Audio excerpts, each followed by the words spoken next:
All right, back for The Road Warrior. As it was known in Australia, it was called Mad Max 2. Here in the United States, it's called The Road Warrior. Because they figured a lot of people probably hadn't seen the first one. And who's going to want to go watch a movie called Mad Max 2? You know, they're going to go, well, I never saw Mad Max 1. So that's why it was relabeled here for its international release. Of course, this is Mel Gibson reprising his role as Max Rokitansky. And at the end of the first film, we saw Max, his origin story was complete, and he walked off or drove off into the wasteland. As we saw in Mad Max, society had not totally collapsed yet. Now we have the collapse, and it seems like we are in a post-apocalyptic world rather than a dystopian world at this point. And of course, everybody's just become like a pack of ravenous wolves driving around in their cars looking for gasoline. They need their gasoline. So, yeah, we get... Max just doesn't care anymore. He's become a dark hero. Okay, he starts out kind of as just this anarchist dude. Just leave me alone. You know, I just want to be left alone to my own devices. He's got a dog. He comes across a gyro captain, played by Australian character actor Bruce Spence. And this guy leads him to a refinery where they are processing fuel. And of course, the refinery is under siege by the Lord Humongous, the Ayatollah of Rock and Rolla, the Lord of the Wastelands. And we have his... the mohawked guy. Oh, his name's slipping my mind. Played in Commando. Anyways, I think his name is Wes. And his partner there that's got on the assless chaps.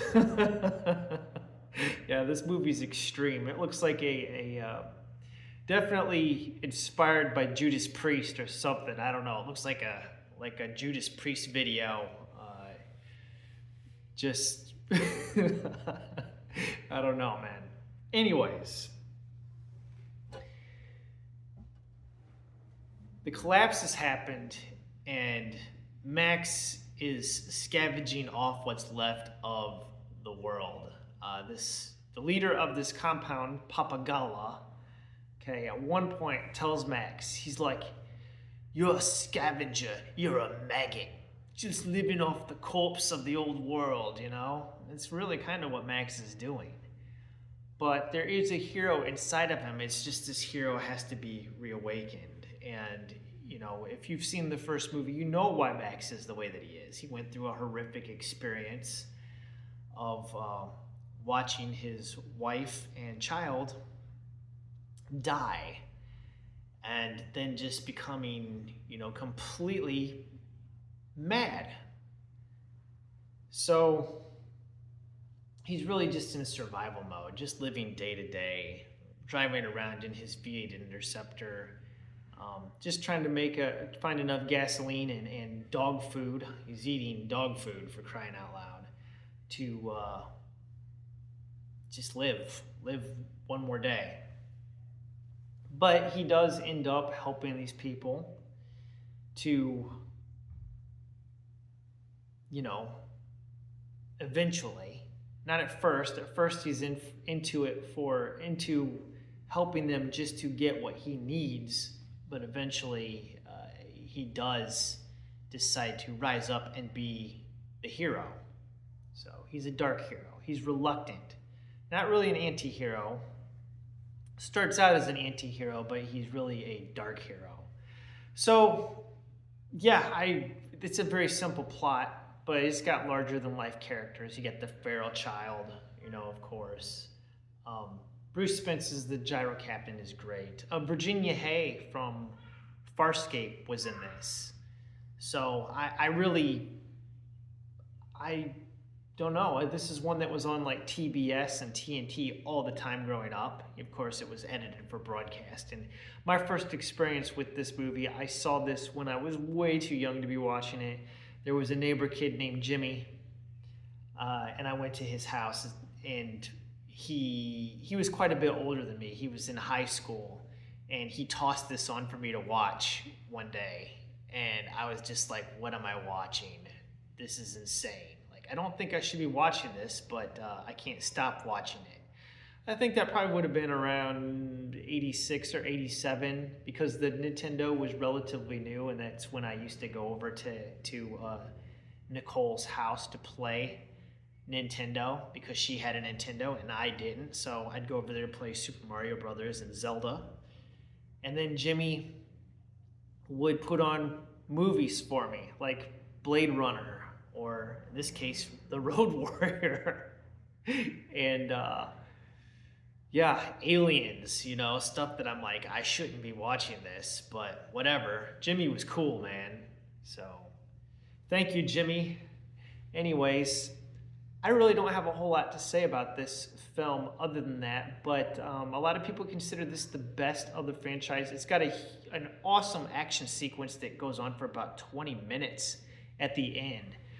And think about the stuntman. I'm surprised that Mel Gibson didn't die on set because it's crazy and over the top, and clearly it's not safe. We're into that whole exploitation thing.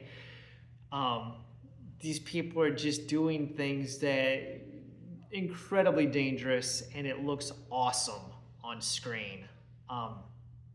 Really kind of harkens back, I think, in a lot of ways to films like Stagecoach with John Ford, and the action sequence at the end of that movie. We're talking like 1930s films. 1939 Stagecoach. Watch that sometime.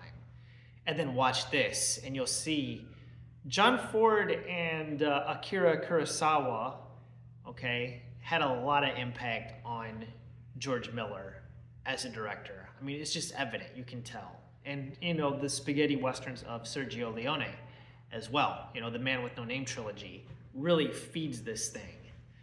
So, I'm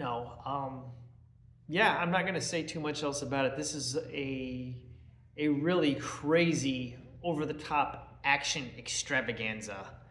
And there's a reason why people are still talking about it and watching it now. And in my opinion, it blows Fury Road out of the water because it's real. There is no CGI in this film. This is old school 1980s filmmaking, and it's crazy, insane. Anyways, that's all I've got. Till next time, thanks for watching, and have a wonderful day.